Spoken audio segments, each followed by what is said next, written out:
So, I welcome you all for this wonderful session of ROH journey, and we are doing ROH 7 now. And this page number 11, last few lines from there, we are going to start. So, number one is what does this change of norms bring to us? मतलब हमने देखा कि जो medicine दी है, फिर medicine देने के बाद क्या चेंजेस आ रहे हैं, कब हम जानेंगे कि भाई वो मेडिसिन क्यूरेटिव इफेक्ट डाल रही है। तो वो सब करने के बाद फिर फाइनली सर बोले कि ये जो नॉर्मल जो चेंज हो रहे हैं वो क्या हमारे लिए क्या लेके आ रहे हैं, मतलब हमारे लिए क्या सीखने जैसा है या क्या जानने जैसा है।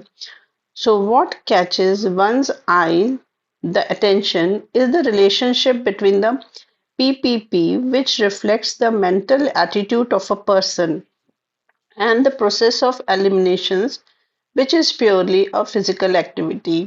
बोले कि जो हमारी आईज एकदम पकड़ लेती है, मतलब कि हमारा अटेंशन गेन कर लेती है, वो क्या है? वो हमको रिलेशनशिप देखना है किसमें? पीपीपी, जो कि प्रेजेंट परसिस्टेंट प्रिडोमिनेंट है, जो कि क्या रिप्रेजेंट कर रहा है? एक व्यक्ति का, उसका मानसिक जो स्थिति है और उसका जो है ये दर्शाता है। और दूसरा हमको क्या? प्रोसेस ऑफ एलिमिनेशन, मतलब प्रोसेस ऑफ एलिमिनेशन उसको भी हमको ध्यान रखना है, और पीपीपी उस दोनों के बीच का रिलेशन, जो कि क्या है? फिजिकल एक्टिविटी है। तो एक माइंड है, माइंड से गाइड होके हम फिजिकल एक्टिविटी को मॉनिटर कर रहे हैं, तो जो कि एलिमिनेशन के फॉर्म में आ रहा है। What is this correspondence? तो ये जो कॉरेस्पॉन्डेंस देख रहे हैं कि माइंड से हम फिजिकल को मैच करने की कोशिश करें, उसमें उसका रिजल्ट देखते हैं, तो ये क्या है? First answer to a layman will be that the self-healing process, which somehow, for some reasons, gets deviated, is put back on the rails with the help of revolutionized prescription. As after this, the body starts healing itself. There ends the job of the medicine. तो यहाँ बताया कि पहला answer जो एक common man जो है, जो मेडिकल फील्ड में नहीं है, तो उसको हम क्या बोल सकते हैं कि सेल्फ हीलिंग प्रोसेस है, खुद को ही हील कर रहा है हमारा सिस्टम, जो कि क्या बोलते हैं, हमारा जो रिवोल्यूशनाइज्ड प्रेस्क्रिप्शन जो कर रहे हैं, उसको हम उसकी मदद से जो ये हीलिंग प्रोसेस है उसको सही दिशा देते हैं इस तरीके के प्रेस्क्रिप्शन से। और उसके बाद जो बॉडी है वो अपने आप ही हीलिंग शुरू कर देती है, और यहाँ पे मेडिसिन का जॉब खत्म हो जाता है। जैसे कि मेडिसिन का रोल है, जो हमारे नेचुरल कोई भी जैसे होती चोट लग जाती है वो अपने आप हील होती है, तो ये खुद का ही हीलिंग में करे। तो हमारी मेडिसिन जो रिवोल्यूशनरी होम्योपैथी जो प्रेस्क्रिप्शन हम करते हैं उसमें यही प्रोसेस पे एक्ट करती है, और फिर वो बॉडी अपने आप हील करना शुरू करती है। और जब वो एक्शन में आ गई हील करने की, तो वहां हमारा मेडिसिन का जॉब खत्म हो जाता है। अब वो बॉडी अपने आप को खुद ही हील कर लेगा, खुद ही ठीक कर लेगा। फिर, to put in other words, that after a few seconds or minutes of the administration of the medicine selected according to RH, the distance between the ill health and health comes to end, because after that the job of the medicine ends and the mechanism of self healing takes over.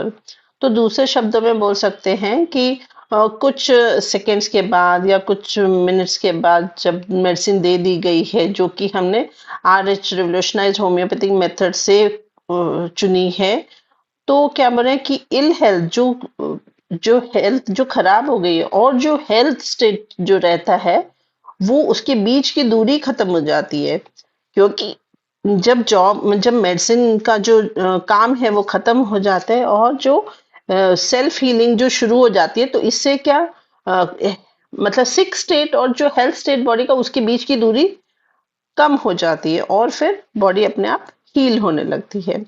To a layman, when he asks for the cause of his ailment, I simply reply that your self-healing process is derailed, and I shall be putting it back on its track through the medicine, and without further questioning about the cause of his suffering, he gets satisfied. तो अभी कोई जो lemon है, common man, वो पूछता है भाई उसकी तकलीफ का क्या कारण है, तो सर बोलते हैं कि मैं उसको सादा से यही जवाब दे देता हूँ कि ये तुम्हारा खुद का हीलिंग प्रोसेस है, जो कि अभी थोड़ी सी खराब है, मतलब सही से नहीं चल रही है, और मैं इसको वापस से सही दिशा में कर दूंगा, सही कर दूंगा मेडिसिन के द्वारा। और इसके बाद वो जो पेशेंट होता है वो कोई क्वेश्चन नहीं करता है कॉज, उसकी सफरिंग का क्या कॉज है, क्योंकि वो संतुष्ट हो जाता है इस उत्तर से। The second and more appropriate answer will be that there is some physiology relationship between PPP and the elimination. So दूसरा और एक क्या उत्तर हो सकता है जो सबसे अप्रोप्रिएट रहेगा, वो बोले कि फिजियोलॉजिकल रिलेशनशिप है जो पीपीपी हम देखते हैं, प्रेजेंट, प्रेडोमिनेंट, परसिस्टेंट, और ये जो एलिमिनेशन प्रोसेस है इसके बीच में एक फिजियोलॉजिकल रिलेशनशिप है।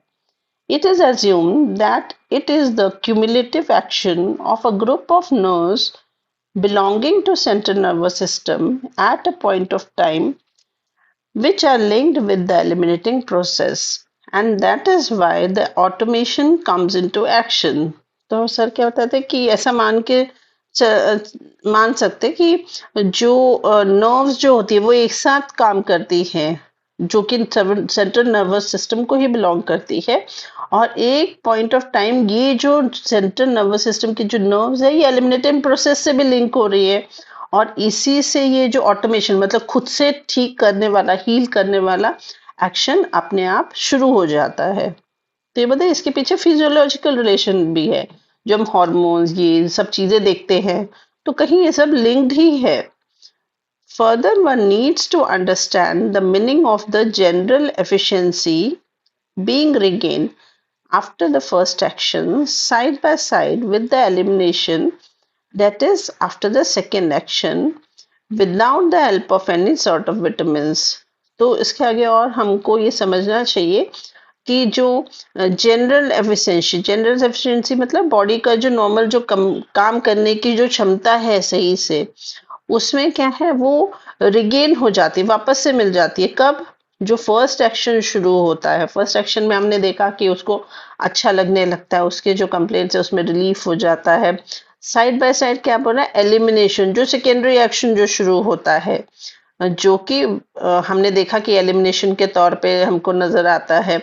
तो ये बोले कि ये हमारे एक जनरल एफिशिएंसी की तरह ही है चीज, मतलब कि बॉडी की प्रॉपर फंक्शनिंग शुरू हो गई है without the help of any sort of medicine, vitamin, मतलब कि किसी तरह का हमको इसमें अब विटामिन वगैरह की जरूरत नहीं पड़ेगी। We infer that under the first action, the body as a whole starts meeting its deficiency with perfection from the normal daily intake. As a result, the elimination also takes place with utmost efficiency, which seems to be secret behind the restoration of the normalcy in the body. तो बता दें कि इससे हम क्या, अभी जो first action जो चल रहा है बॉडी, जब फर्स्ट एक्शन के अंडर है तो हम यहाँ पे देख रहे हैं कि जो बॉडी में जो भी डेफिशिएंसी हो रही है वो नॉर्मल नॉर्मल होने लगता है, मतलब जितना इनटेक चाहिए उतना वो ले पा रहा है, और उसकी वजह से फिर एलिमिनेशन भी शुरू हो जाता है, क्योंकि जब सही से लेगा तो एलिमिनेशन भी होगा और एफिशिएंसी उसकी जो कार्य क्षमता है वो अच्छी हो जाती है। तो यही सीक्रेट है जो नॉर्मलसी आ जाती है बॉडी में, मतलब एक बार जो इनटेक की प्रोसेस ठीक हो गई, एसिमिलेशन ठीक हो गया और एलिमिनेशन भी सही हो गया, तो बॉडी अपने आप ही नॉर्मल स्टेट में आ जाएगी। क्योंकि यहाँ पे ROH1 या 2 में ऐसे बताया है सर ने कि कैसे ये एलिमिनेशन न होने की वजह से इम्पैक्ट आ जाता है बॉडी पे, तो वो सब सर ने वहां पे एक्सप्लेन किया हुआ है। Hence a conclusion that there will be no disease if both the process of assimilation and elimination remain in perfect order. तो इसका कंक्लूजन सर बता रहे हैं कि कोई भी डिजीज नहीं होगा अगर ये जो एसिमिलेशन और जो एलिमिनेशन का प्रोसेस है ये एक बराबर सही ऑर्डर में सही तरीके से चलता रहे, क्योंकि यही सारा फसाद का जड़ है, मतलब कि सारे डिजीज इसके इधर उधर होने से ही हो रहा है। कैसे, वो सब सर ने वहां पे बहुत अच्छे से बताया हुआ है। By this finding, we feel proud that we have placed homeopathy on the top of the so-called medical sciences. So ये जो फाइंडिंग जो मिला इससे सर को बहुत गर्व महसूस होता है कि हम होम्योपैथी को हमने काफी ऊंचा एक दर्जा दिलवा दिया है मेडिकल साइंस में because homeopathy based on natural laws and others are on data. तो क्यों? क्योंकि होम्योपैथी जो है नेचुरल लॉ, क्योंकि हम जानते हैं कि भाई एसिमिलेशन सही होगा तो एलिमिनेशन सही होगा, एलिमिनेशन सही होगा तो बॉडी भी सही फंक्शन करेगी, तो एक नेचुरल लॉ है। और बाकी जो मेडिकल साइंस है वो क्या डेटा पे ही डिपेंड करती है ज्यादा। तो इसलिए सब बोले कि sir is feeling very proud और रेदर वी शुड ऑल्सो। फिर point number J, how to assess the overall progress. So पूरा प्रोग्रेस जो है पेशेंट का वो कैसे हम असेस कर सकते हैं। Here it is very important to note that while prescribing, our parameters is different. So सबसे ज्यादा यहाँ पे जरूरी क्या है ध्यान में रखने का कि जब हम प्रेस्क्राइब करते हैं तो जिस चीजों को देखते हुए हम प्रेस्क्राइब करते हैं वो अलग होते हैं। We simply read the dial mental state, that is mental state which indicates the medicine. तो हम यहाँ पे सर क्या बोल रहे हैं कि सिंपली डायल जैसे कुछ रीड करते हैं तो हम डायल देख के उसका रीडिंग मार्क करते हैं, वैसे ही यहाँ पे डायल मतलब उसका पेशेंट का मेंटल स्टेट, अभी मानसिक स्थिति क्या है जो कि हमारी मेडिसिन इंडिकेट कर देता है उसका मेंटल स्टेट देख के।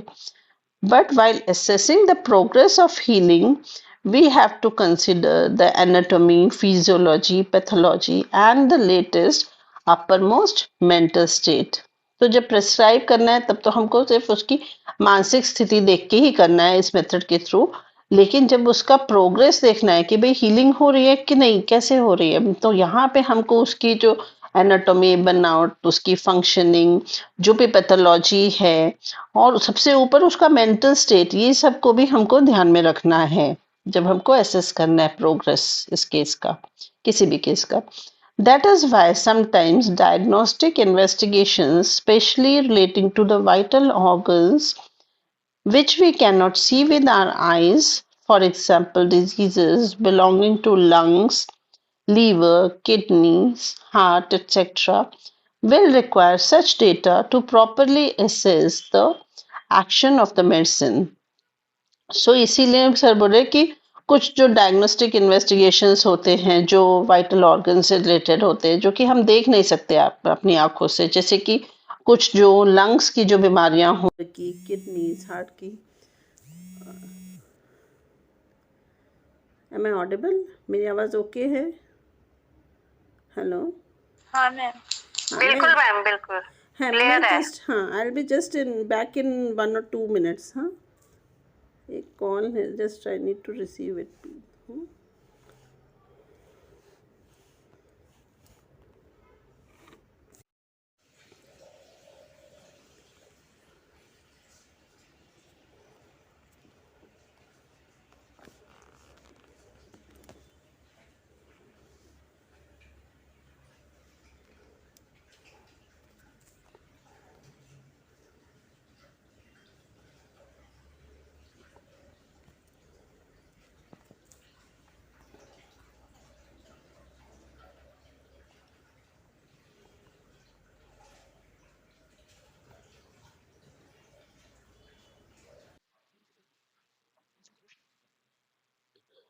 Okay, I'm really sorry, I'm back. Okay. हाँ नहीं तो वो कॉल आते रहता ना और फिर डिस्टर्ब ही होता, आवाज कम हो जाती है आई थिंक सो, कॉल आता है तो। हाँ ठीक है, ऑडिबल हो? हाँ ओके, थैंक यू। हाँ ओके। हाँ तो क्या बोल रहे हैं सर कि जो हमको कुछ जो कभी कभी डायग्नोस्टिक इन्वेस्टिगेशंस भी देखने पड़ेंगे जो कि वाइटल ऑर्गन से रिलेटेड होंगे जो कि हम देख नहीं सकते जो ऑर्गन्स, तो वहां पे हमको एक्शन, मेडिसिन का एक्शन प्रॉपरली एसेस करने के लिए हमको इन्वेस्टिगेशन के लिए भी जाना पड़ सकता है। Sometimes it has been seen that in spite of the best overall progress, the particular diseased organ shows no improvement. तो कभी कभी ऐसा देखा जाता है कि जो प्रोग्रेस तो काफी अच्छा प्रोग्रेस चल रहा है लेकिन जो डिजीज ऑर्गन है उसमें कुछ खास इम्प्रूवमेंट या नहीं, इम्प्रूवमेंट ही नहीं है। For example there was a case of twitching of eyelids. तो एग्जाम्पल के तौर पर एक आईलिड्स के ट्विचिंग का एक केस था। The lady regained overall efficiency, her sleep became normal, her appetite and routine eliminations became regular, including eliminatory system, but the problem for which she came remained the same for a long time. So sir बताया कि वो lady जो है उसको बाकी सब चीज़ों में तो एफिशिएंसी हो गई, उसकी अच्छी हो गई कंडीशन, उसका जो स्लीप था वो भी नॉर्मल हो गया, उसकी भूख भी अच्छी हो गई और उसके जो रूटीन के एलिमिनेशंस हैं वो सब सही हो गए। तो मतलब उसका इंक्लूडिंग एलिमिनेटरी सिस्टम भी अच्छा हो गया था, मतलब जो मोशन वगैरह सब क्लियर है। लेकिन जिस चीज़ के लिए वो आई थी वो चीज़, वो कंप्लेंट तो उसकी जो आइज़ की जो ट्विचिंग की है वो वैसी ही थी काफ़ी लंबे समय तक।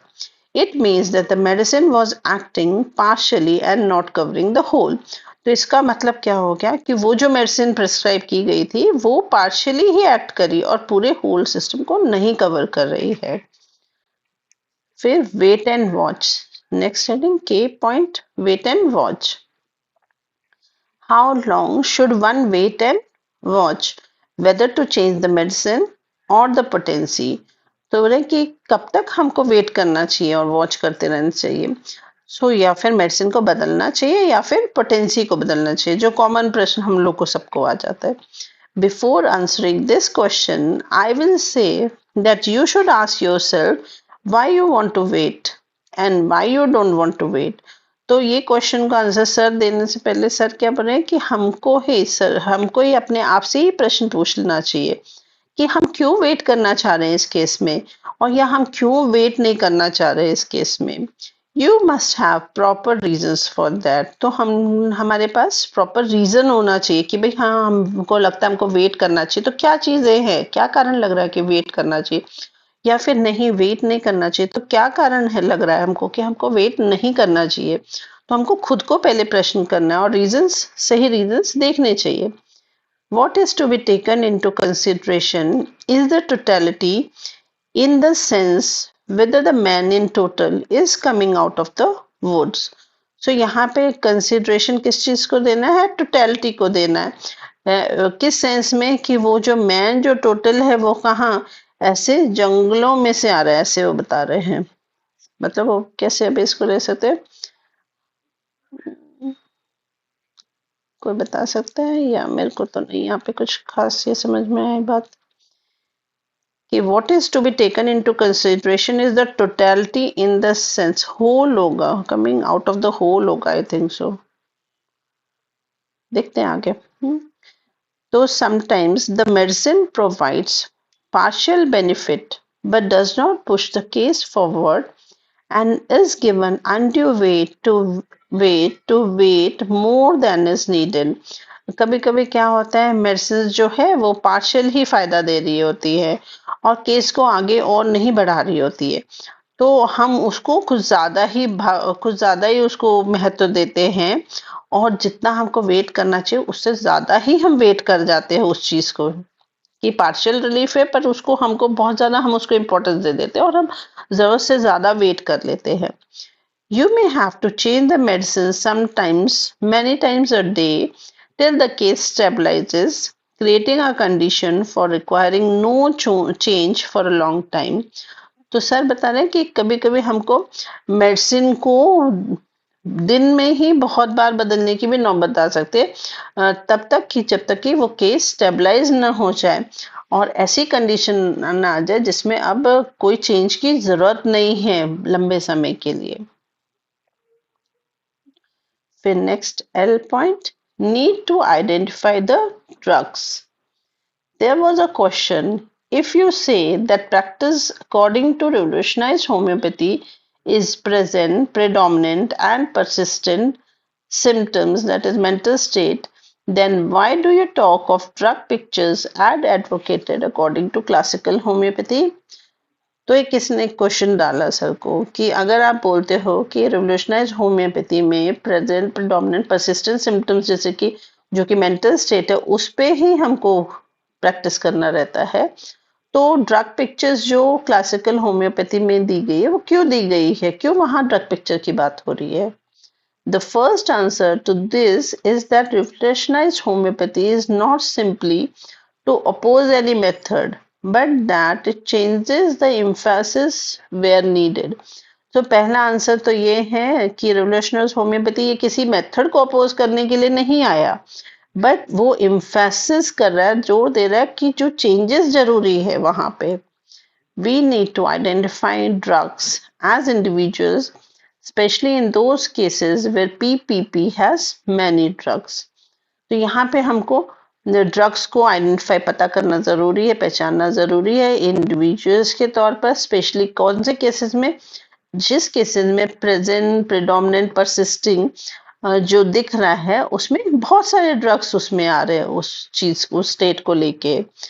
For example, the rubric light desire for has many drugs, and unless we know their distinguishing features, it will be difficult to identify the real indicated medicine.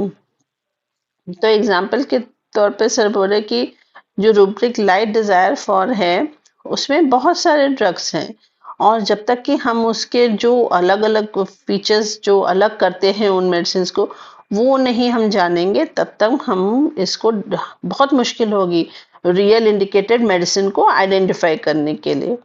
Obviously it makes the selection quick, easy and sure, और जाहिर सी बात है कि इस वजह से हमारा जो चुनाव होगा वो जल्दी से होगा, आसान होगा और श्योर रहेगा, पक्का एकदम रहेगा कि भाई ये श्योर शॉर्ट रेमेडी है.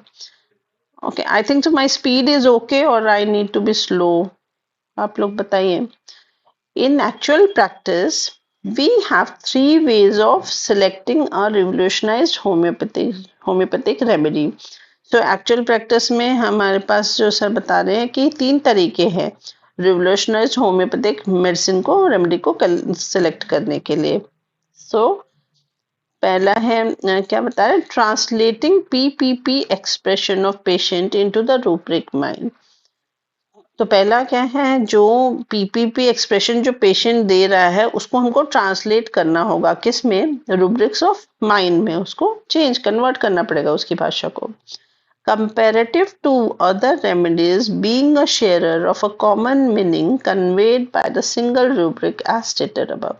फिर जो मेडिसिन जो ये कॉमन मीनिंग कन्वे करते हुए सिंगल रूब्रिक जो आएगा उसमें मेडिसिन होंगी बाकी, तो उनके बीच में कंपैरेटिव भी हमको देखना पड़ेगा.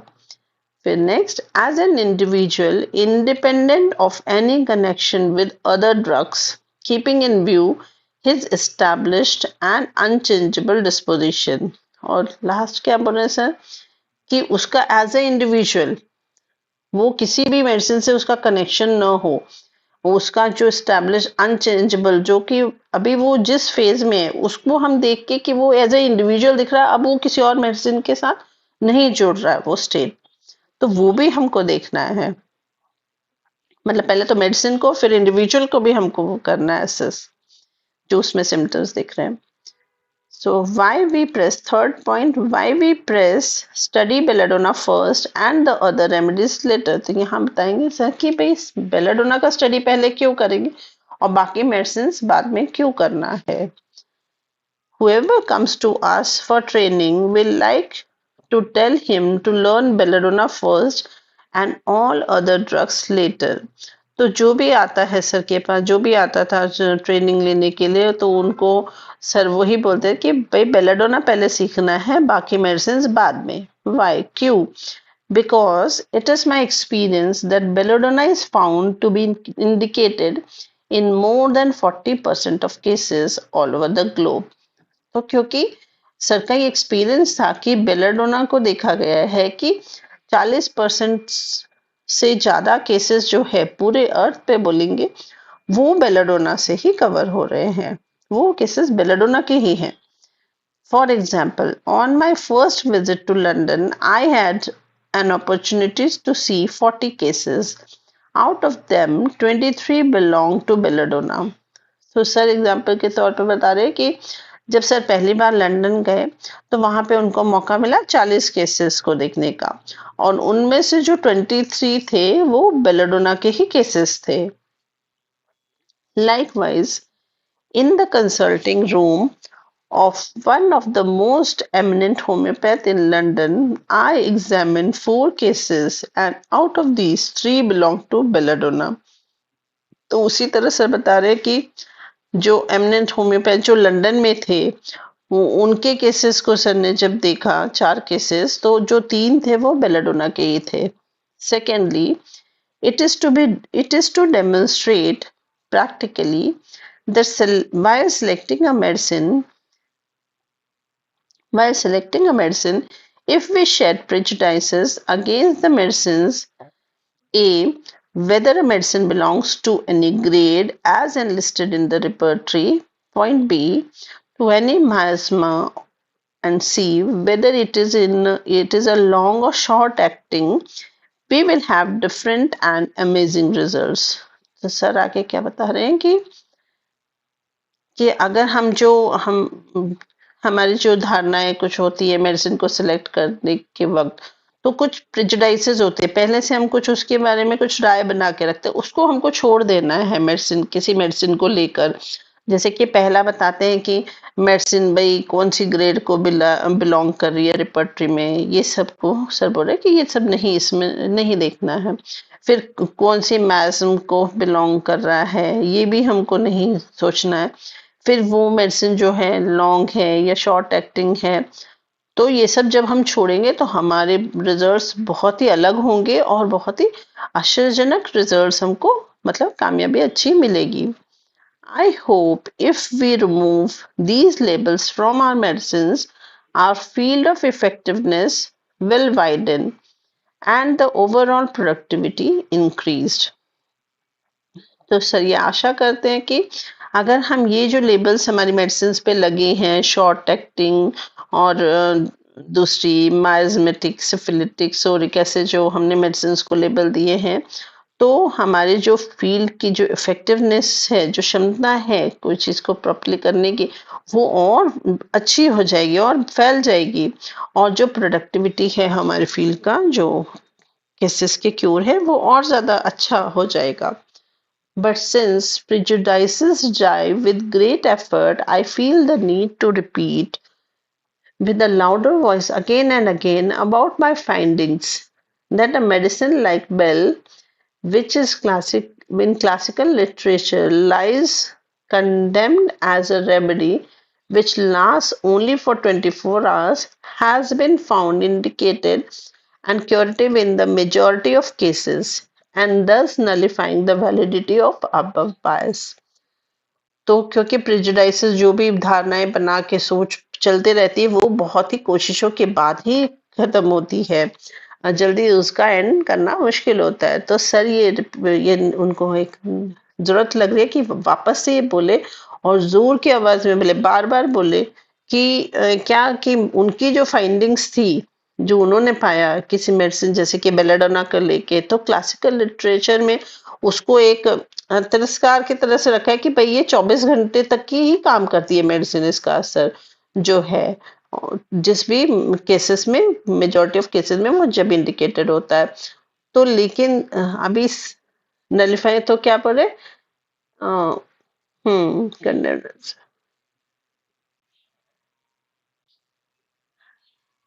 ओके. तो जब यहाँ पे देखा गया कि तो बहुत सारे केसेस में हो रहा, तो वहां पे जो बायस ये बना हुआ है, ये इसको किसी तरह तो नलीफाई कर रहा है. मतलब उसको वो बोल रहा है कि भाई इट इज नॉट एप्लीकेबल, मतलब कि ये जो बायस जो डाल रखा है, क्योंकि देखा सर ने लंदन में भी जो केसेस देखे कि वो बेलाडोना को ही ज्यादातर बिलोंग किए. तो मतलब सर ये मतलब कि ये बायस इज अननेसेसरी, जो बेलाडोना के साथ या दूसरी मेडिसिन के साथ हम जोड़ के चल रहे हैं और हम ऐसे ही सीखते हैं. Its action lasts for more than a year and has been found effective even in cases of cancers and other diseases which are discriminately looked at as having a miasmatic background and requiring a first grade deep acting remedy.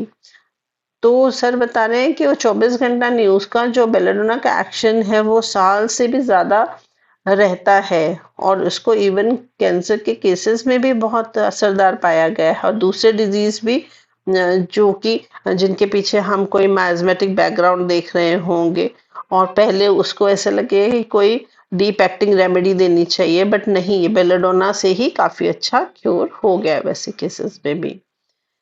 It will be interesting for you to know that our experience with PPP, which protagonists the principle of indicated medicine without prejudice, not only gives good results but also kills two birds with one stone, that is, acute as well as chronic simultaneously, without the need to administer any intercurrent or a separate medicine for the acute condition.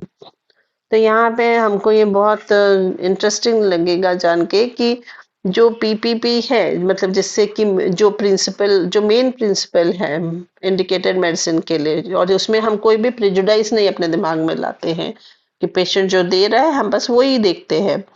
सो ये ना कि सिर्फ अच्छा result देता है, but ये एक तीर से दो निशाने जो बोलते हैं हम वैसे कर देता है. तो इसमें जो एक्यूट होता है और जो क्रोनिक होता है वो दोनों को एक साथ ही वो कवर कर देता है, और उसमें हमको कोई इंटर करेंट या कोई सेपरेट मेडिसिन एक्यूट कंडीशन के लिए देने की जरूरत नहीं महसूस होती है.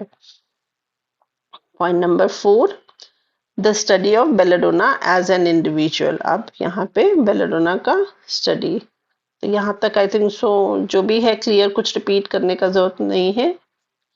कुछ भी क्लियर नहीं है तो प्लीज आप लोग बोलिए, या मेरे से ज्यादा कोई और एक्सप्लेन कर पाए तो वो भी बोलिए आप लोग. Otherwise I proceed further. Yes, belladonna का पिक्चर अभी शुरू कर दो. ओके ओके, तो ओके, हाँ हाँ हाँ, राइट, हाँ. तो मतलब कि एक हो गया सार है पूरा, हम जो पढ़ के गए उस सब का इसमें आ जाए, लेकिन फिर भी बहुत जरूरी है आगे के जिन्होंने नहीं पढ़ा हो जो, तो वो पढ़े, मतलब काफी डाउट्स क्लियर हो जाएंगे, वरना हम बाउंड हो जाते हैं इंटर करंट दे दो, अभी भी चल रहा है, अभी भी रेदर वो ट्रेंड चल रहा है, जबकि सब बोल रहे हैं हम माइंड मेथड ही कर रहे हैं. तो थोड़ा हम इसको और अच्छे से करेंगे फिर हम सुधार लेंगे अपने आप को. तो फोर्थ पॉइंट जो है, the study of belladonna as an individual. तो इट्स आइडेंटिटी.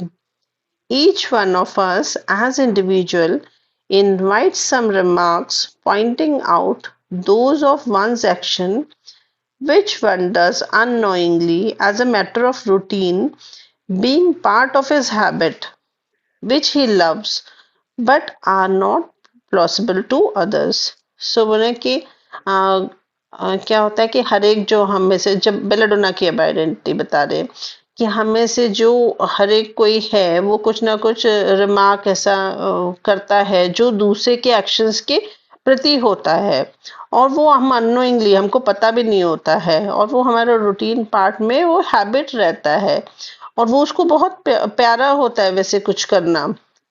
तो और वो दूसरों के लिए नहीं होता एक्चुअली, मतलब क्या बोलते हैं कि each one of us as individual invites some remarks pointing out those of one's action which one doesn't. मतलब क्या होता है, हम कुछ करते हैं और हमारे लिए कोई दूसरा कुछ ना कुछ कुछ बोलता है उसके रिलेटेड, राइट, बट हम उस चीज को अवेयर नहीं होते. सर ऐसा बताना चाह रहे हैं, right.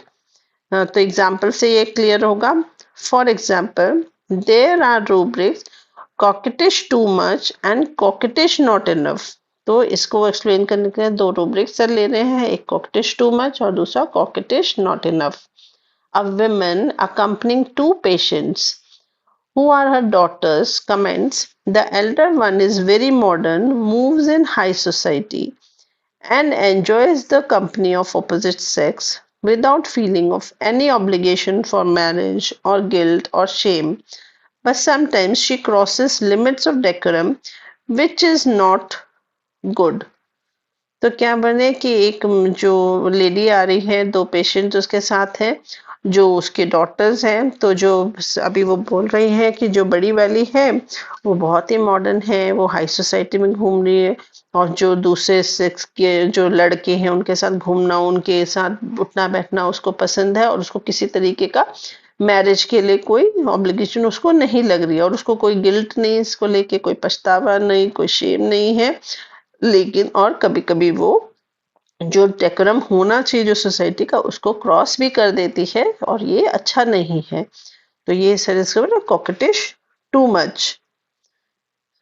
And continues, the younger one is just the opposite. That too is not good, coquettish, not enough. As with the people, it is treated as a disqualification. तो ये coquettish का जो मीनिंग है वो आगे के आरओएच में गया है। तो इसमें जैसे बताया कि दूसरे ऑपोजिट सेक्स के साथ जो मेल मिलाप करना, जो ओपननेस है, वो लिया गया है। और एक तो कॉकेटिश हम दूसरी तरह से जानते हैं, तो वहां दो मीनिंग दिए थे, आई थिंक सो। तो एक ये था ऑपोजिट सेक्स से घुलना मिलना, बातचीत करना, वो सब था। अब ये जो जो दूसरे पेशेंट के लिए ये बोलती है लेडी, क्या बता रही है कि जो छोटी वाली है वो जस्ट इसका उल्टा है। वो क्या है, मतलब ये भी अच्छा नहीं है ऐसे। तो ये कॉकेटिश नॉट इनफ सर बोल रहे हैं, ये रूब्रिक यहाँ पे है। क्योंकि people it is treated as disqualification, मतलब ये मतलब डिस्क्वालिफिकेशन मतलब कि यार क्या ये एक लड़के से बात भी नहीं कर सकते, मतलब सोसाइटी के नॉर्म में ये भी नहीं है एक तरह से। So, in straight words, the mother has conveyed about the general habits of daughters as individuals. तो यहाँ पे सीधे सीधे शब्दों में बोले, जो माँ ने है वो जो उनके जो बेटियों के जो नॉर्मल जो जनरल हैबिट्स हैं, वो आदतें वो कन्वे की है इंडिविजुअल के तौर पर। The real meaning of the term habit will be explained at an appropriate place in the coming lines. तो इसका रियल मीनिंग जो है वो बाद में बताएंगे हैबिट का। तो यहाँ देखा कि वो लड़कियां वो चीज को अवेयर नहीं है वो जब करे, लेकिन वो माँ उसको ऑब्जर्व कर रही है वो चीज को। तो वही सर ने आगे बताया कि एज ए इंडिविजुअल हम रिमार्क्स दूसरों से हमको मिलते कि अरे हम ऐसा कर रहे हैं, अरे और हमको नहीं पता होता है, तो वो सर बता रहे की कोशिश कर रहे हैं यहाँ। एंड कंटिन्यूज, ओके सॉरी, यहाँ पे belladonna also has habit that of hides things, which is covered by the rubric hides things being its mark of identification.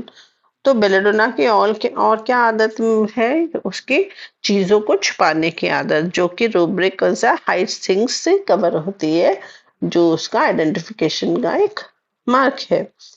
To this mark of identification give an operational name calling it kingpin symptom. तो ये जो identification है hide things वाला, तो ये एक identification mark है belladonna का। तो इसको ही एक अलग नाम दिया गया किंग पिन सिम्टम। जो बोलते हैं किसी मेडिसिन का क्या है किंग पिन सिम्टम, तो यहाँ पे बेलाडोना का ये किंग पिन सिम्टम बता रहे हैं। This means that the whole picture of belladonna revolves around this single rubric which finds an outlet through speech and action called expression. तो इसका मतलब क्या हुआ कि जो बेलेडोना का जो पूरा का पूरा जो पिक्चर दिखेगा वो किसके आसपास घूमेगा, यही सिंगल रूब्रिक जो कि हाइड्स थिंग्स है।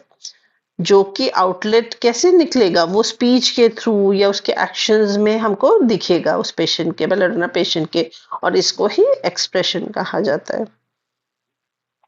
Fifth point, the study of belladonna in different forms, its earlier expositions in ROH series 5. तो यहाँ पे बेलेडोना का अलग अलग शेड्स को देखेंगे, और जैसे ROH सीरीज बाकी के उसमें फिफ्थ में दिया था उसके जैसा। Here it will not be out of place to mention that we have already studied Bell from limited angle in ROH series 1A and 5th. So यहाँ पे सर कि मेंशन करना चाहेंगे कि बेलाडोना हमने लिमिटेड एंगल में देखा हुआ है ROH 1A में और 5th में। We will study it in this series in a broader sense, looking at it through working of the higher level of consciousness, that is the innermost in man, which manifests itself through dispositions and tendencies having motives getting expressed through spontaneous flow of mind in the form of speech and action. What your patient says and what he does while you are taking the case तो यहाँ पे sir बताया कि हम ये पढ़ेंगे कि उसमें तो थोड़ा सा लिमिटेड दिया था सर ने बेलेडोना के बारे में, अभी यहाँ इस सीरीज में काफी विस्तृत जानकारी देंगे और उस पे कैसे एक हायर लेवल ऑफ कॉन्शियसनेस है, मतलब अंदर मन का अंतर मन, उससे इसको बेलेडोना को वहां से समझना शुरू करेंगे, जो कि कैसे प्रकट कैसे होता है उसकी आदतों से, उसके डिस्पोजिशन से, उसकी टेंडेंसीज से, और वो अपने आप ही एक्सप्रेस हो जाते हैं। माइंड का जो फ्लो जो होता है वो किसके थ्रू, उसका स्पीच, उसकी जो क्रियाएं हैं, उससे वो अपने आप ही बाहर आने लगता है।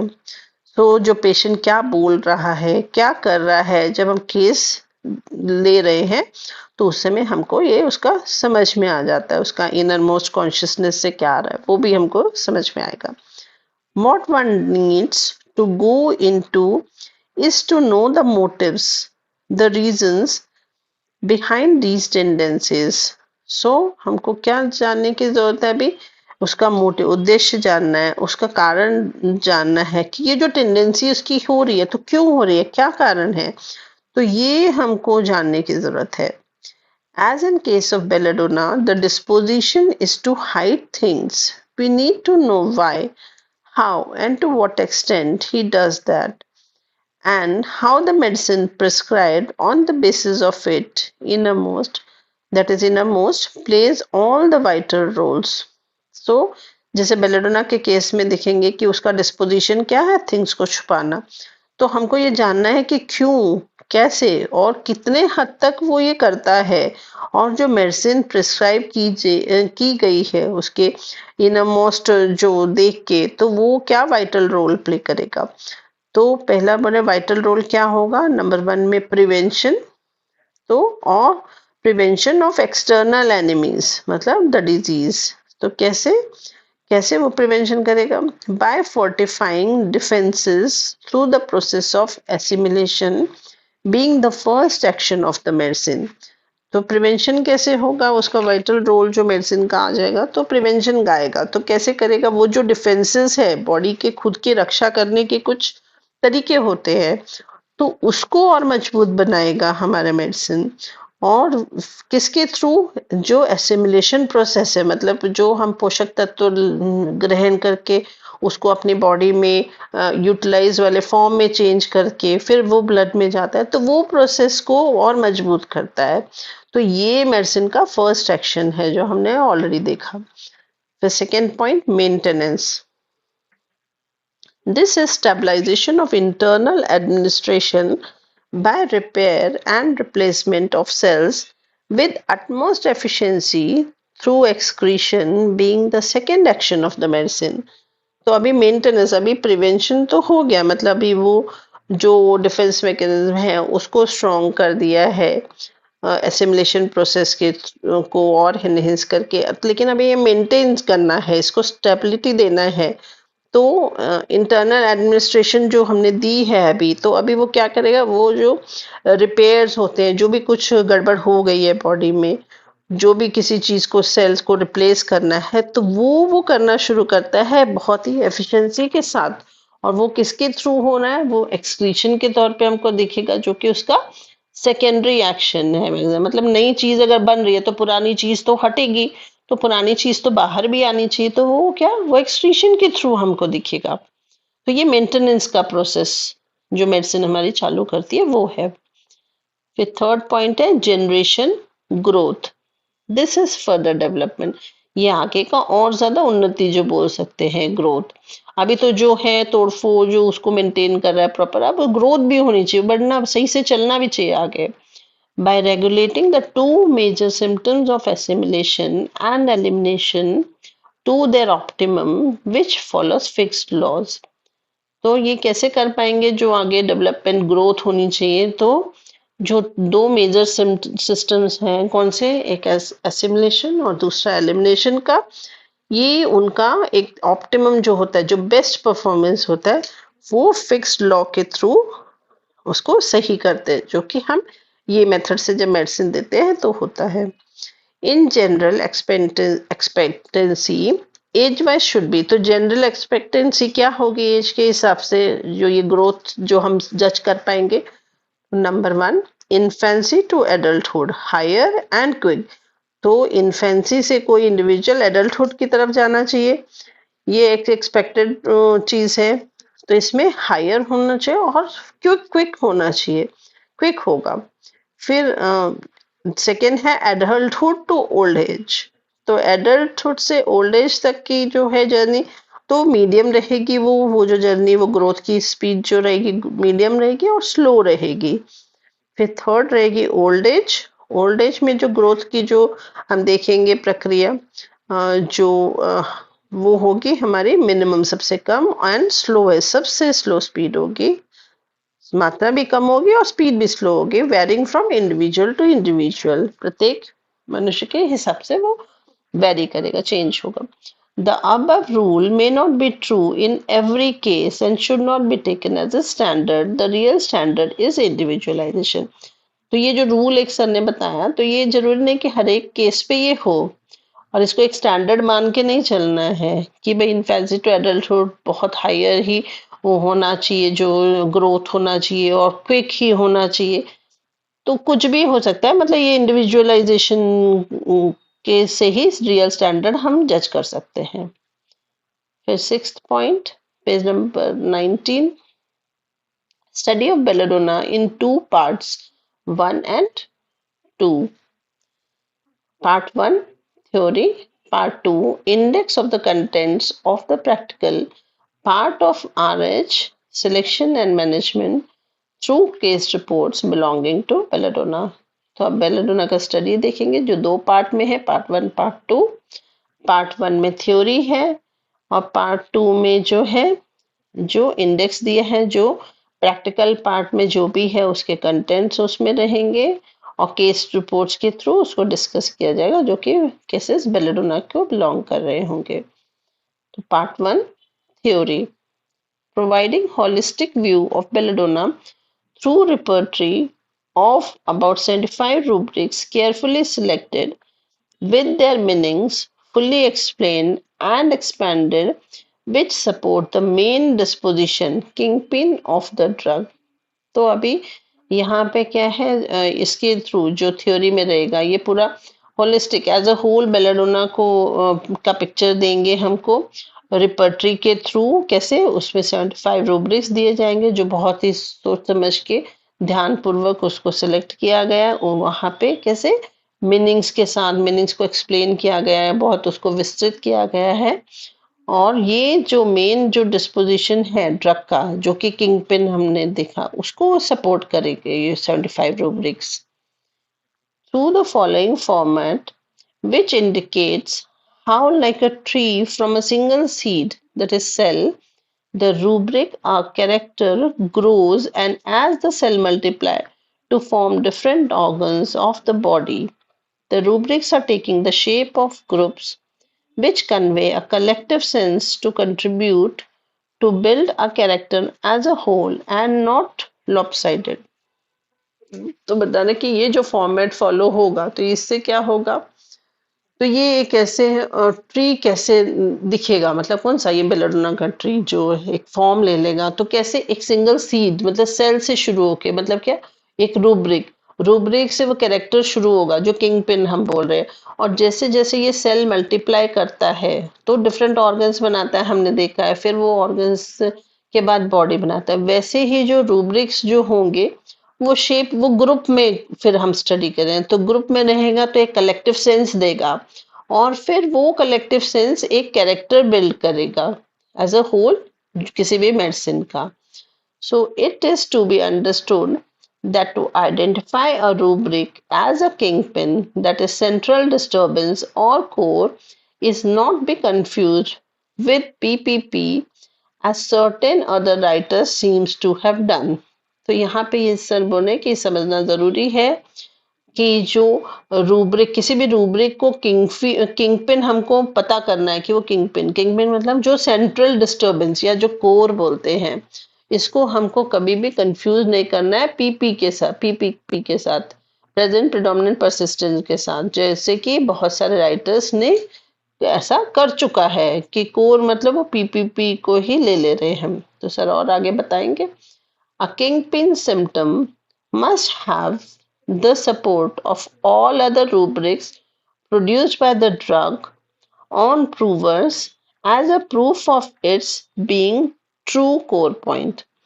तो किंगपिन सिम्टम जो है उसमें क्या है, उसको बाकी जो रूब्रिक्स उस मेडिसिन की है उसका सपोर्ट मिलना जरूरी है, जो कि ड्रग में कहाँ से है, ये प्रूवर्स, ड्रग दिया गया जब प्रूवर्स को, तो वहां से वो दूसरे रूब्रिक्स जो निकल के आए, तो ये प्रूफ देगी कि वो कोर पॉइंट है। मतलब क्या है, किंगपिन जो हमारा सिम्टम होगा उसको बाकी जो रूब्रिक्स हैं, मतलब बाकी जो सिम्टम्स देखते हैं मतलब वो सपोर्ट करेगा उसको। तो वो आगे और एक्सप्लेन करेंगे तो क्लियर और हो जाएगा। They should be playing the role of subordinate और सपोर्टिव रूब्रिक्स इन वन और the other form to highlight the fact that they are only supporters and the one in focus is the real kingpin, the sign of identification of the drug around which its whole picture revolves.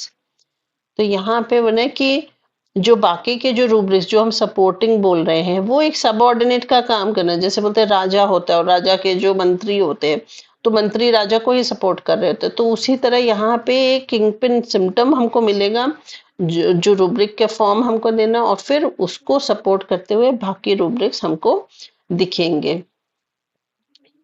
तो यहाँ पे बता रहे हैं कि ये सब क्या करेंगे, जो बाकी के रूब्रिक्स हैं वो सिर्फ एज ए सपोर्टर काम करेंगे, और लेकिन मेन फोकस जो होगा वो किंगपिन साइन जो दिया है वही रहेगा उसके आसपास ही। नहीं तो हम कभी कभी देखते हैं केस में डालते हैं रैंडम आ रहे हैं मेडिसिन, उसमें कुछ 2 मार्क्स को, कुछ कोई 2 सिम्टम कवर कर रहा है, कोई 1 सिम्टम, मतलब रैंडम रहता है। तो वो इस वजह से क्योंकि किंगपिन सिम्टम या रूब्रिक हमने अभी आइडेंटिफाई नहीं किया होता है। We will see in the study of belladonna that how the whole conduct of drug is built around one rubric, that is hides things.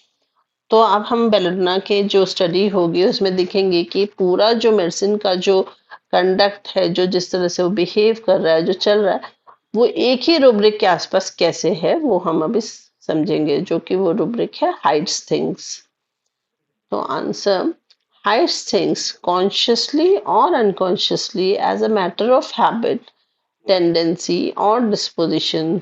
तो hides things बोलेंगे क्या कि जानबूझ के या अनजाने में ही, एक आदतन जो अनजाने में होता है मतलब आदतन होती है या उसकी एक टेंडेंसी होती है, तो उस वजह से वो थिंग्स हाइड करता है, या फिर वो कॉन्शियसली भी कर सकता है। व्हाट बेल डज, तो उसमें है बेल क्या करता है, तो आंसर में है कि बेल थिंग्स को छुपाता है। तो या तो वो कॉन्शियसली या अनकॉन्शियसली करेगा आदतन।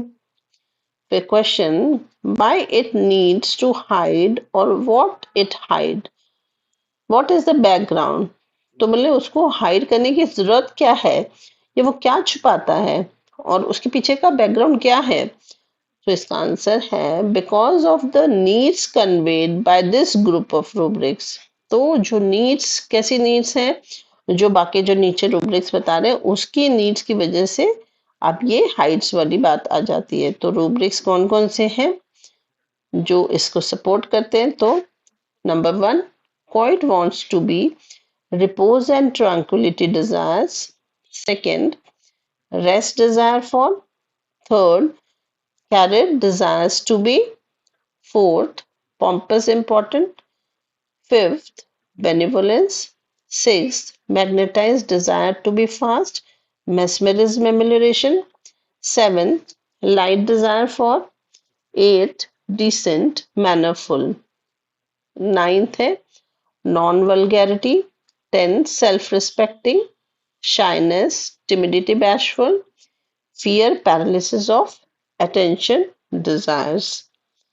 सो ये रूब्रिक्स जो है उसका हाइज थिंग्स को बैकग्राउंड में वो सपोर्ट करते हैं, उसकी नीड इन सब रूब्रिक्स की वजह से वो आती है, तो वो आगे और एक्सप्लेन होगा चीज।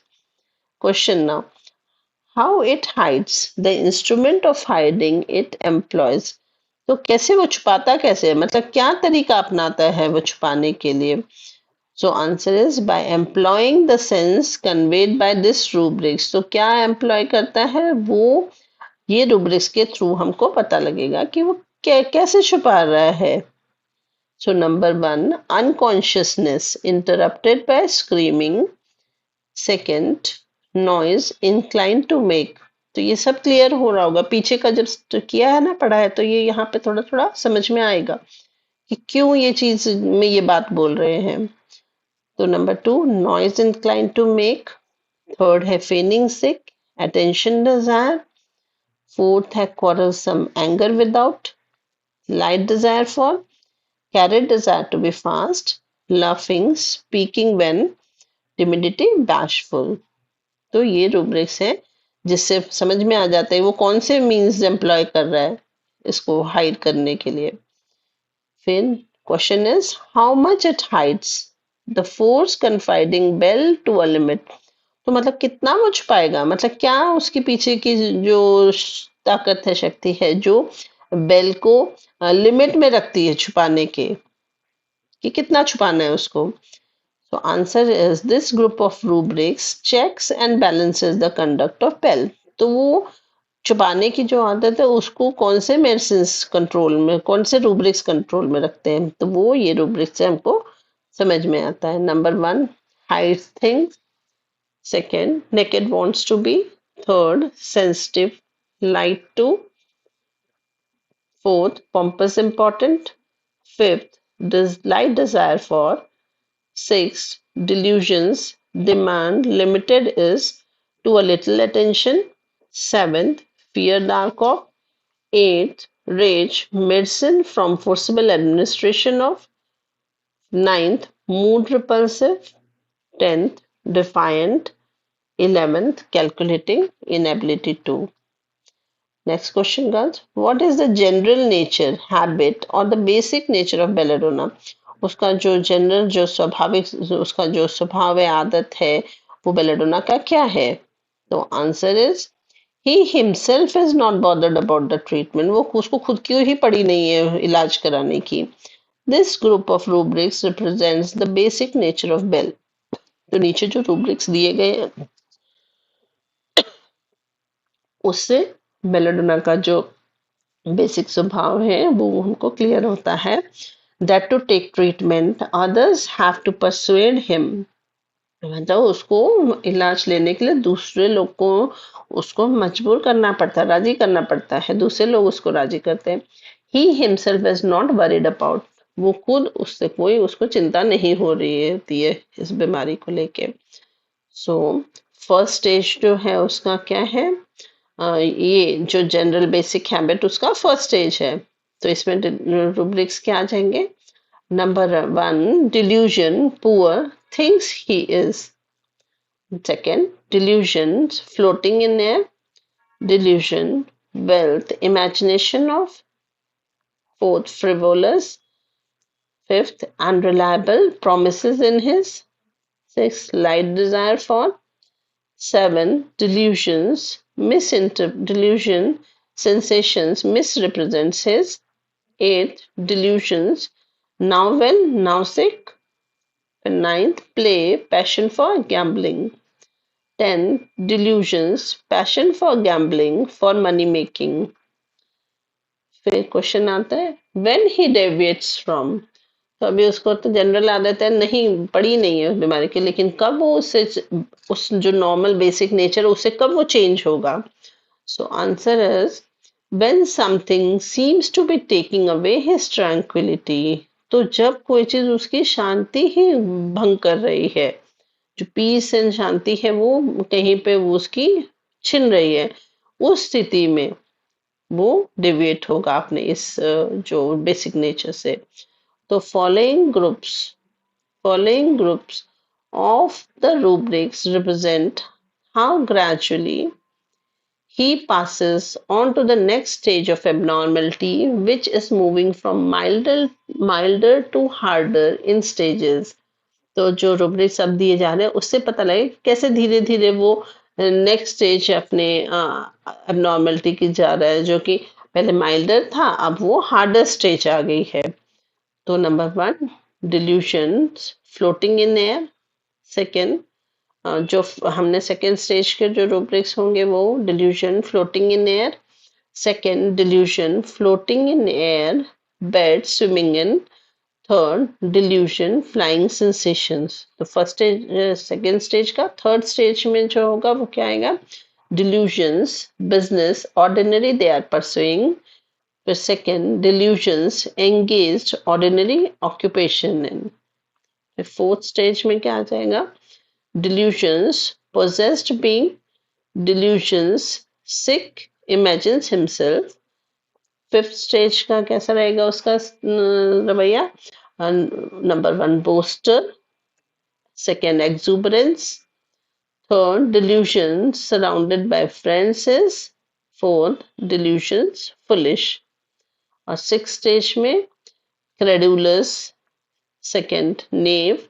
Third, benevolence.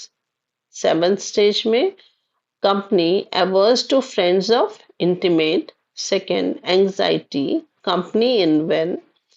Third, coquettish, not enough. Fourth, coquettish, too much. Fifth, pleasure, lascivious ideas only in. Sixth, deceitful. Then page number 23. Seventh rubric, deceitful, fraudulent. फिर eight, jealousy, saying and making what he would not say and make. फिर at stage जो है, at stage में क्या rubrics के उसमें आ जाएगा वो? Number one, weeping, refuse when anything. Second, weeping, remonstrated when. Third, anguish, weeping with. फिर नाइन्थ स्टेज जो है, number one, frightened easily. Second, delirium, terror expressive of. फिर number three, delirium, fear of men with. Fourth, escape attempts to. Fifth, hide, desire to, fear on account of. Sixth, suicidal pains from. Seven, fear, dark of. 10th stage belladonna का क्या रहेगा उसमें rubric? Number one, anger, mistakes about his. Second, anger himself with. 11th stage, number one, sits and breaks pins. Second, break things, desire to. And third stage, third point, destructiveness. और 12th stage में क्या आ जाएंगे? Number one, mania, spit and bite at those around him would. Second, mania, scratching himself. Third, rage, medicine from forcible administration of. Fourth, noise inclined to make. Fifth, rage, knows his relative does not. Sixth, refuses treatment every. Seventh, admonition, aggravation. तो ये part one था उसका, जो theory part के में included है. फिर seventh है point part two. Part two क्या है उसमें? Introduction of belladonna in two parts. तो इसमें दो पार्ट्स और होंगे इंट्रोडक्शन के लिए बेलेडोना के. सो ये पार्ट में क्या होगा? Demonstrates the practical side of the concept of revolutionised homoeopathy with the help of belladonna case reports, with an equal stress on the management and follow-up of the cases. That is the demonstration of theory through practice. So it is towards RH via belladonna. सो जो part two रहेगा उसमें practical side दिया गया है revolutionise homeopathy का जो concept है उसको लेके, और किसके थ्रू समझाया जा रहा है? बेलेडोना केस की हेल्प से. उसके जो केस रिपोर्ट्स है वहां से हमको इस मेथड का भी कंसेप्ट क्लियर होगा.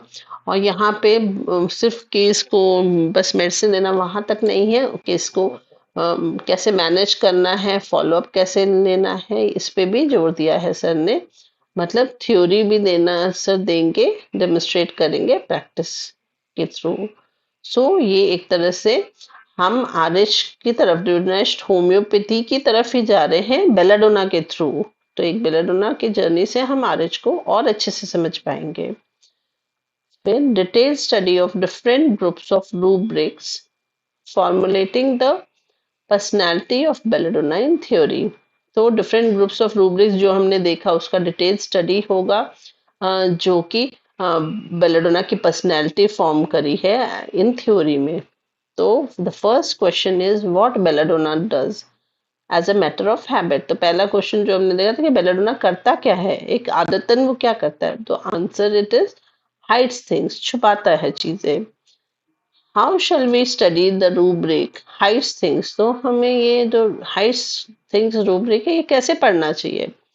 To start with, we shall try to know precisely the dictionary meaning of the rubric by splitting it into separate parts word by word. तो शुरुआत के लिए क्या करना चाहिए हमको, पहले तो डिक्शनरी से उसका एकदम एग्जैक्ट मीनिंग हमको पता करना है उस रूब्रिक का, कैसे उसको स्प्लिट तोड़ना है सेपरेट पार्ट्स में, अलग अलग वर्ड्स हैं अगर उस रूब्रिक में, तो वो पार्ट बाय पार्ट हमको डिक्शनरी से उसका एग्जैक्ट मीनिंग को समझना जरूरी है। इट हैज टू वर्ड्स, तो ये रूब्रिक में क्या दो वर्ड्स हैं, कौन से, hides and things. Hides which means prevents from being seen, तो हाइड्स मतलब कि न देखे जाना, मतलब दिखने से बचे रहना। और कंसील्स फ्रॉम साइट और ऑब्स्ट्रक्ट द व्यू, या तो जो दृष्टि है उसको वैसे क्या बोलते हैं कवर कर देना, या फिर व्यू में कुछ अड़ंगा रहना, मतलब कि कोई चीज न दिखे, ऑब्स्ट्रक्ट हो जाए। So in a more broader way we can say covers up और पुट्स लिड ऑन, तो वो एक बड़े उसमें बोल सकते हैं कि वो क्या कर रहा है, वो छुपा रहा है, कवर कर देता है, ढक दे रहा है, या एक ढक्कन रख दे रहा है।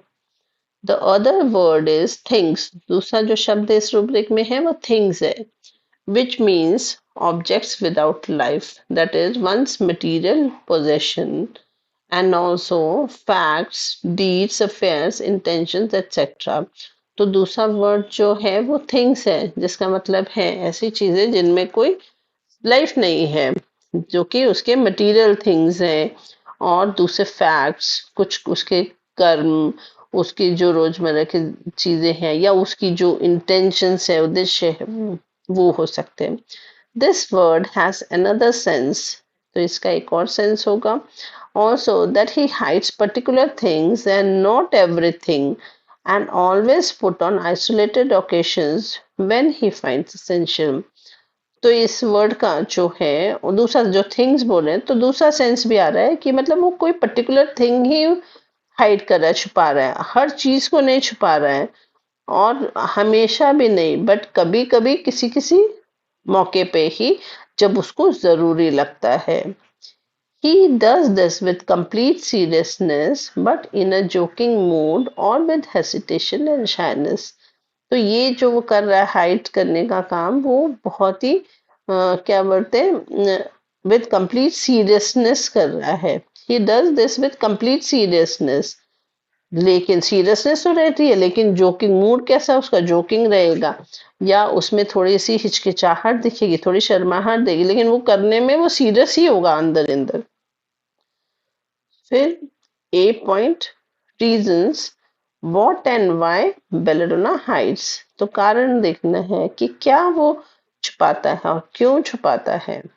The answer to the question who needs to hide anything will be the one who has something to conceal in the form of some material possessions or safe situations in the interest of overall peace।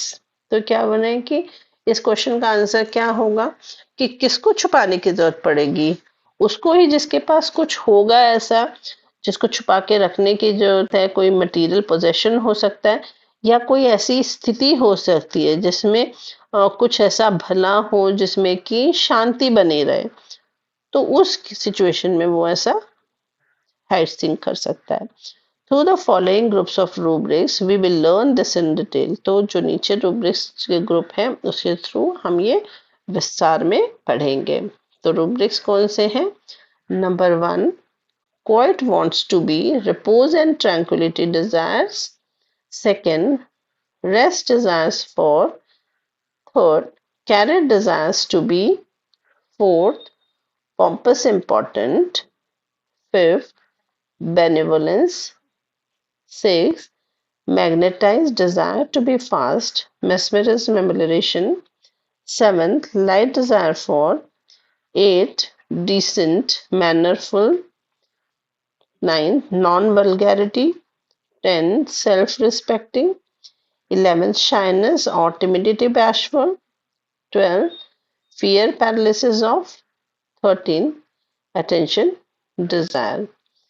As a matter of priority, his main concern is tranquility. तो priority देखिए उसकी जो सबसे ज्यादा जो need जो बोलेंगे जो सबसे ज्यादा जरूरी उसको लग रहा है उसका मेन जो क्या है कंसर्न वो है ट्रैंक्विलिटी शांति चाहिए पीस चाहिए उसको to support this conviction, we have a rubric quite wants to be repose and tranquility desires. तो इसको support करता हुआ rubric हमारे पास ये वाला है.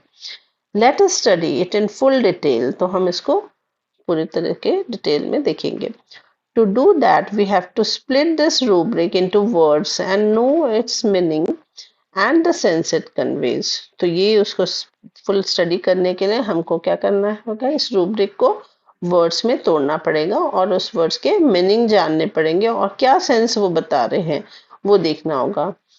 The first word quite means that is not in literal sense where it means to be silent. तो यहाँ पे लिटरल मीनिंग जो उसका है कि साइलेंट चुप हो जाना वो नहीं है ऐसा बोले लिटरल सेंस नहीं. Assuming a तो the first word quiet means assuming a state of stillness or motionless or to stop things as they are and where they are. That is, as is, where is, or to halt things as we apply brakes on a vehicle to stop it. तो the first word जो quite है इसका मतलब क्या बने कि एक ऐसी स्टेट जो रुकी हुई स्थिति लेनी है जहाँ पे कोई हलचल नहीं हो रही है या फिर चीजों को रोक देना जैसे है वैसे ही जहाँ है वहां ही तो चीजों को उधर के उधर ही रोक देना जैसे कि हम गाड़ी में ब्रेक लगाए तो एकदम से उधर ही रुक जाएगी तो वैसे तो क्वाइट का मतलब ऐसे लेना है. In more refined words, we can call it suspension of all activity or the state of complete quietude. तो इस और ज्यादा प्योर शब्दों में हम बोल सकते हैं कि इसको हर हर क्रिया को एकदम से छोड़ देना जिधर है उधर ही उसको रख देना या फिर एक एकदम शांत वाली अवस्था तो वो है quite. The next phrase is wants to be. तो दूसरा phrase इसमें क्या लगा है wants to be. Wants means feeling of necessity, something from within which is impelling him to think of making efforts to achieve it. तो दूसरा जो phrase है wants to be इसमें wants का meaning क्या है कि किसी चीज की जरूरत होना जिसमें से उसको क्या बोले कि उसको मजबूर कर रहा है तो कुछ कोशिश करने का ताकि उसको वो मिल सके तो wants to be. The next part of the rubric is repose and tranquility desires. Repose means to relax through any means, that is, by going to sleep or lying down by diverting one's attention towards something that is pleasant. तो rubric का जो next parts है वो repose and tranquillity desires है जिसमें repose का मतलब है कि एकदम से अपने को रिलैक्स कर लेना किसके किसी भी तरीके से किसी या तो सो जाओ या फिर लेट जाओ या अपना खुद का ध्यान दूसरी तरफ करो जो कि काफी मन को लुभा रहा हो तो इसको भी रिपोज बोलेंगे. The word repose gives rise to a question what is the need of sleep and this diversion towards what is pleasant. So बोले कि रिपोज जब ये वर्ड आया तो इसमें एक क्वेश्चन आ जाता है कि भाई सोने की जरूरत क्या है या ये जो डाइवर्जन जो प्लीजेंट की तरफ जाने की जो इच्छा है ये क्यों क्यों हो रही है. The investigations reveal that the man loses something in the form of general efficiency or he is finding himself unable to continue with his present activity unless he cuts off and relaxes, or to put it more precisely, he feels like a dynamo which has gone down in its effectiveness to such an extent that unless he gets recharged, he will not be able to perform effectively or efficiently anymore. तो यहाँ पे क्या हो रहा है कि अभी ज्यादा जांच पड़ताल किए तो समझ में आ रहा है कि ये जो पर्सन है ये इसने उसकी जो एफिशिएंसी जो जनरल का क्षमता है उसकी उसमें से कुछ तो हो गया है, कुछ तो कम हो गया है। अब वो अपने को असमर्थ पा रहा है किस लिए? उसी चीज को प्रेजेंट जो अभी की एक्टिविटीज है उसको आगे वैसे ही चलाते रहने के लिए वो अपने को कम पा रहा है। कब? जब तक कि वो अपने को कट ऑफ ना कर रहे उस एक्टिविटी से या कुछ रिलैक्स ना हो जाए, क्योंकि अब आगे बढ़ने में उसको असमर्थता हो रही है, अपने वो कैपेबल नहीं समझ रहा है। और प्रिसाइसली ऐसा हम बोल सकते हैं कि एक डायनमो जो है जो काम कर रहा है वो अभी उसका जो कार्य क्षमता है वो कम हो गई है। इतना कम हो गया है कि अब उसको अगर रिचार्ज नहीं करेंगे तो वो तब तक अच्छे से काम नहीं करेगा। तो मतलब और अच्छा काम नहीं करेगा, मतलब उसको रिचार्ज की जरूरत है यहाँ पे। सो ये जो क्वाइट वाली सिचुएशन ये किस लिए होता है? वो जो उसकी लॉस्ट एनर्जीज है, so it is to recoup what he has lost in terms of energy to become fit to be effective again, that he wants repose।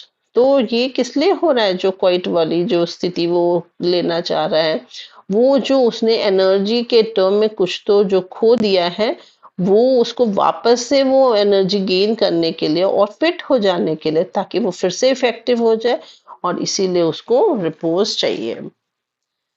But how long will the repose last? What is the ultimate goal? As long as the tranquility is not achieved, तो क्या बोले भाई कितने देर तक ये repose होना चाहिए? सो मतलब उसका गोल क्या है ये रिपोज करने का? तब तक जब तक कि उसको ट्रैंक्विलिटी न मिल जाए। तो tranquillity means that state of feeling of normality which can bear the burden of the condition of work which he left and has to rejoin ultimately। तो ट्रैंक्विलिटी का मतलब क्या है? एक वो फीलिंग नॉर्मेलसी का जहाँ पे अब वो वापस से जो वर्क करने की जो कंडीशन है उसका वो जो बोझ उठाने को वो अपने को सक्षम पाए। मतलब कि अभी वो बर्डन को झेल सकता है जो कि काम उसने छोड़ दिया था, और उसको फिर वो वापस से रिजॉइन कर पाए वापस उस काम को। तो ये है ट्रैंक्विलिटी का यहाँ पे ऐसे मीनिंग दे रहे हैं। The sense conveyed by the rubric as a whole is that the main aim in the mind of the person is to achieve tranquility which can last as long as possible before it is discharged। तो यहाँ पे ये जो rubric है जो quite wants repose and tranquility desire, तो इसका जो सेंस क्या दे रहा है ये रूब्रिक पूरी तरीके से कि एम जो माइंड का है, जो पर्सन का माइंड का एम क्या हो रहा है, उसको ट्रैंक्विलिटी चाहिए जो कि खत्म हो गई है। ओके, हाँ ट्रैंक्विलिटी उसको चाहिए, और वो ट्रैंक्विलिटी कब तक होनी चाहिए? तब तक होने चाहिए मतलब कि जब तक कि वो फिर से रीडिस्चार्ज ना हो जाए, मतलब फिर से वो डिस्चार्ज ना हो जाए, मतलब कि वो फिर काम करेगा, फिर से वो वही स्थिति आ जाएगी। तो वो ट्रैंक्विलिटी उसको वहां तक उस स्थिति तक चाहिए। तो इसके लिए क्या बोला है? To reach this goal he must suspend all his present activity. अभी वो ट्रैंक्विलिटी चाहिए, वो स्थिति चाहिए वापस से एनर्जी गेन करने के लिए, तो पहले उसको ये जो एक्टिविटी है वो छोड़नी पड़ेगी, तभी वो स्टेज के लिए वो फिर रिचार्ज है। मतलब जैसे डायनामो का एग्जांपल दिया है कि वो काम करे जा रहा है, तो वो तो डिस्चार्ज होता है, आप कितना भी चार्ज हो उसको थोड़ी देर अलग करो काम से और फिर उसको चार्ज करो, तब वो एक्चुअली काम करना शुरू करेगा। तो उसी तरह यहाँ बता रहा है कि उसने अपनी जो ये पर्सन है इसने इसका जो गोल है कि भाई वो वापस से उसी एनर्जी से अपने काम को कर पाए। तो इसके लिए उसको जितने भी एक्टिविटीज है उसको प्रेजेंट एक्टिव उसको छोड़ देना है, और then through repose move towards signal, और फिर वो ये शांति से और ट्रैंक्विलिटी की तरफ जाएगा। But the goal of achieving tranquillity is twofold. अभी जो गोल जो है ट्रैंक्विलिटी देने के, इसके भी दो पहलू है। नंबर वन है either to feel normal and be able to resume the usual routine job. तो एक तो हो सकता है ट्रैंक्विलिटी उसको चाहिए, तो क्या उसको नॉर्मल ऐसे फील नॉर्मल करना है, और जो भी उसका रूटीन जॉब है डेली का वो वापस से वो कर पाए। दूसरा क्या हो सकता है? To preserve tranquillity and the peace of mind that is already achieved hand in hand. दूसरा क्या हो सकता है, ये जो ट्रैंक्विलिटी अभी उसको मिल गई है, शांति, वो एनर्जी वाली स्टेट, इसी को वो बचा के संभाल के रखना चाह रहा है। और जो मन की जो शांति की स्थिति है, जो उसको ऑलरेडी मिल चुकी है, जो उसके हाथ में है, उसको वो मेंटेन, उसको संभाल के रखना चाह रहा है। तो इसके लिए भी वो ट्रैंक्विलिटी अचीव करने की कोशिश में है।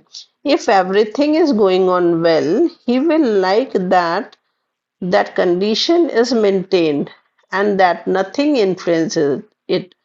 तो बोले कि अगर सब कुछ सही सही चल रहा है तो वो क्या, उसको क्या पसंद आएगा कि ये जो कंडीशन है, जो ट्रैंक्विलिटी, जो रिपोज की उसको मिल गई है, ये ऐसे ही मेंटेन रहे और कोई भी चीज उसको प्रभावित नहीं करनी चाहिए, इस ट्रैंक्विलिटी के स्टेट को। So to achieve both the states he may need to hide.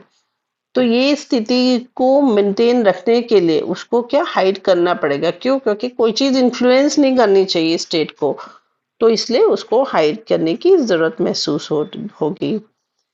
In the case number one, he will not directly say that he has lost efficiency and therefore wants rest।